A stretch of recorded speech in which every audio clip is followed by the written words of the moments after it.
Bon, si j'ai des notes, ce n'est pas parce que je ne connais pas mon histoire. C'est pas ça, c'est parce que votre langue est assez compliquée. Donc, je l'ai écrit comme ça pour ne pas gâter la chose. L'histoire dont je vais vous parler, ça s'est passé il y a très longtemps. En fait, ma famille d'origine, ça vient d'une petite région qu'on appelle Samarie. Mon enfance n'était pas facile. Mon père nous a quittés très tôt. Et pendant mon adolescence, j'ai perdu ma maman. Et comme c'était le coutume à l'époque, on m'a envoyé chez mon oncle qui habitait dans un petit village non loin de Bethléem. Bon, mon oncle, c'était un monsieur très gentil, mais qui n'avait pas grand moyen. Et il avait beaucoup d'enfants. Donc, il m'a confié à un de ses amis qui il manageait une entreprise qui vendait les moutons. Et très souvent, les moutons étaient envoyés à Jérusalem pour des sacrifices. Bon, c'était mon oncle, donc il n'y avait pas grand salaire dedans. J'avais un repas par jour et de temps en temps, on m'achète des sandales. Mais le moment où l'histoire que je vais vous raconter commençait, j'étais berger. Bon, peut-être l'image que vous avez d'un berger, ce n'est pas ce que c'était. Dans la Bible, il y a des enfants de Jacob, il y a le roi David, des grands bergers. En fait, eux, ils gardaient l'héritage de leur famille. La richesse était dans les moutons, les bœufs. Pour nous, ce n'était pas une affaire de richesse, c'était une petite commerce. Voici ce qui s'est passé. Cette nuit-là, je me trouvais avec un petit groupe de jeunes gens, mes collègues, si vous voulez, et nous étions en train de surveiller un petit troupeau de moutons. Bon, la nuit est tombée depuis longtemps. Si vous me demandez quelle heure il était, je ne saurais le dire. Nous, on n'avait pas ce truc que vous avez, les iPhones et autres. On regardait la lune, on regardait les étoiles et on s'est débrouillé. Il était quand même très tard et la nuit était profonde. Il n'y avait pas de lumière de village. Il y avait seulement quelques étoiles qui à peine éclairaient le ciel. La plupart des moutons étaient étendus sur le sol et quelques-uns de mes compagnons s'étaient assoupis. Quant à moi, je bavardais un peu avec deux de mes frères. On parlait de tout et de rien, on parlait des filles, on parlait de football, de prochaine coupe de Bethléem, des trucs comme ça. On racontait des blagues que je ne vais pas répéter ici, ce n'est pas important. Mais du coup, une lumière frappante, comme je n'avais jamais vu auparavant. Mais à l'époque, lumière vive, c'était peut-être une grande bougie ou bien une torche, mais cette lumière, alors là, elle était brillante. Et vous avez l'impression même qu'elle nous traversait de part en part. Je ne peux même pas vous décrire, c'était bien une lumière, mais c'est comme s'il y avait l'émotion dans la lumière. C'est une lumière devant laquelle vous ne pouvez pas vous cacher, ni physiquement, ni rien du tout. Plus grave, juste devant nous se tenait une créature extraordinaire. Je suis certain que je n'avais jamais vu quelque chose comme ça et nous étions terrifiés. Plus tard, nous avons compris que l'être en question, c'était un ange. Et voilà ce que l'ange nous dit. L'ange nous regarde et l'ange nous dit, mais non, une voix calme, n'ayez pas peur. Quoi? Comment? Imaginez-vous devant un gros lion et le lion te dit « Non, il ne faut pas avoir peur. J'ai déjà mangé, ce n'est pas grave. » Oui, on était terrifiés, incapables même de parler. Mais ensuite, l'ange a dit quelque chose que je n'ai jamais oublié. Je vais vous lire pour que vous compreniez la pertinence du message. L'ange nous a dit ceci: « Je vous annonce une bonne nouvelle qui sera pour tout le peuple le sujet d'une très grande joie. » En entendant ces mots, moi personnellement, j'ai senti une grande espérance monter en moi. Ma vie, en réalité, il n'y avait pas beaucoup de joie. C'était comme si ces paroles annonçaient l'espoir de quelque chose que mon cœur désirait ardemment. Bon, l'ange nous a expliqué que nous devions aller à Bethléem. Et bon, là-bas, nous allions découvrir un bébé couché dans un mangeoire, ainsi de suite, ainsi de suite. D'un coup, entouré par toute une foule des anges,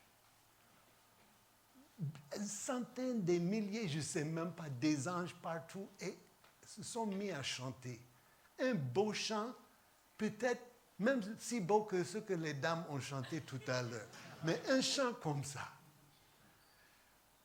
Non. Une scène qu'on ne peut pas décrire. Gloire à Dieu dans les lieux très hauts. Ils ont fini le chant, et quand ils ont disparu, nous sommes allés directement à Bethléem et nous avons trouvé le bébé exactement comme l'ange nous avait dit. Lorsque nous avons demandé à la maman du bébé comment il s'appelle, elle nous a dit qu'il s'appelle Jésus. Voilà, exactement. Il faut que je vous dise qu'en arrivant à cet endroit, j'ai su qu'il y avait quelque chose que je ne pouvais pas expliquer. C'est comme s'il y avait la présence de quelqu'un, quelque chose inexplicable. Je me suis demandé, posé beaucoup de questions. Comment un bébé pouvait apporter une joie aussi grande? Bon, nous sommes retournés à la bergerie et moi j'ai attendu de voir ce qui allait se passer. Curieusement, peu de temps après, le roi Hérode a envoyé des soldats à Bethléem. Il les a envoyés pour tuer les enfants âgés de 0 à 2 ans. Ce jour-là, la douleur a été si profonde à Bethléem, on n'a même pas de mots pour décrire.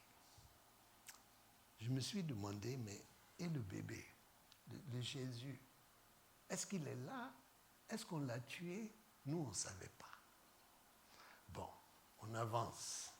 Plusieurs années plus tard, moi-même, je me suis marié, je suis devenu papa d'un petit garçon. À ce moment, je n'avais pas oublié ce qui s'était passé cette nuit-là, mais une partie de l'espoir que j'avais ressenti s'était pratiquement à ce moment envolé.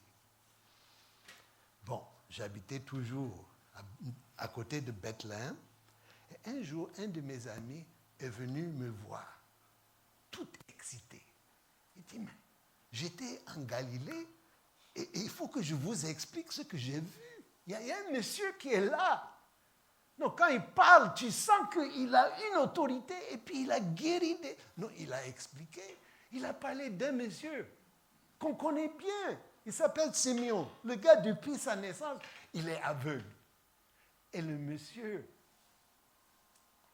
l'a touché comme ça et il a regagné la vue. Bon, il a raconté beaucoup d'histoires. Moi-même, j'étais curieux de savoir, mais le monsieur en question, comment il s'appelle? Et mon ami m'a dit que, bon, les gens autour s'appelaient Jésus. Je me suis demandé, mais est-ce que c'est lui? Donc, étant curieux, pendant les 2 années qui suivaient, chaque fois que j'ai pu le faire, je suis allé à la rencontre de cet homme et je l'ai écouté. Je n'ai pas le temps pour vous raconter tout ce qu'il a dit, tout ce qu'il a fait. Votre pasteur m'a dit 10 minutes. Je ne le comprends pas, ce monsieur. Il est tellement braqué sur son problème des heures là. Mais bon, bref. Je vais vous raconter quand même ce qui est arrivé un jour qui m'a profondément marqué. Ce jour-là, je suis parti, c'était aussi à côté de lac. Et ce jour-là, il y avait quand même des milliers de personnes qui étaient rassemblées là. Jésus enseignait, il parlait, il guérit des gens. À un moment donné, il y avait un monsieur qui était caché dans la foule. Vous voyez qu'il cachait sa main. Il l'a caché parce que c'était déformé. Ça ne marchait même pas. Qu'est-ce qui arrive? Jésus l'appelle à venir devant. Mais vous pouvez imaginer la honte. Toute sa vie, il faisait tout pour cacher ça. Et Jésus l'invite à venir et il lui demande de lever sa main. Mais quand il a fait ce que j'ai vu, sa main était guérie, rétablie devant nos yeux. Bon, la journée était comme ça et puis la nuit arrive. Nous, on ne se rendait même pas compte que le soleil était en train de se coucher. On n'avait rien mangé. Donc Jésus prend quelques pains, quelques poissons, il prie, il donne à ses frères et il commence à distribuer. Moi, j'étais un peu derrière, j'ai dit, ça ne va pas arriver ici. Hein. Mais non seulement c'est arrivé, on a mangé jusqu'à... On a fini. Ils ont ramassé 12 paniers de pain et de poisson. Mais je peux vous dire, ça j'ai vu avec mes yeux. Mais depuis ce jour, j'ai vu la même chose dans la vie de beaucoup de personnes qui ont compris que s'ils se donnent à lui, il va prendre le petit miette qu'on a là et il les multiplie. Bon, voilà ce que j'ai trouvé. Encore, l'espérance en moi remontait. Mais je pense que vous êtes au courant de ce qui s'est passé par la suite.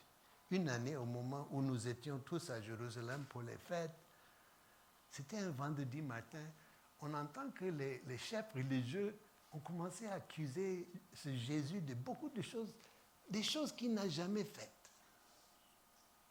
On l'a accusé, on l'a amené même devant les autorités. Ils ont pris la décision de, non seulement de prendre sa vie, mais par une manière terrible. Je l'ai vu même crucifié. Ce jour-là, la tristesse à Jérusalem dépassait ce qu'on avait vécu à Bethléem. Et pour moi, Osias, la douleur, la souffrance, ça me pénétrait. L'espoir que j'avais, c'est comme si tout a été perdu. Ben, ça c'était le vendredi. Le dimanche, 3 jours après, quelques amis les plus proches de Jésus ont affirmé qu'ils l'avaient vu, qu'il était vivant. Ah! C'est vrai. Moi-même, je l'ai vu.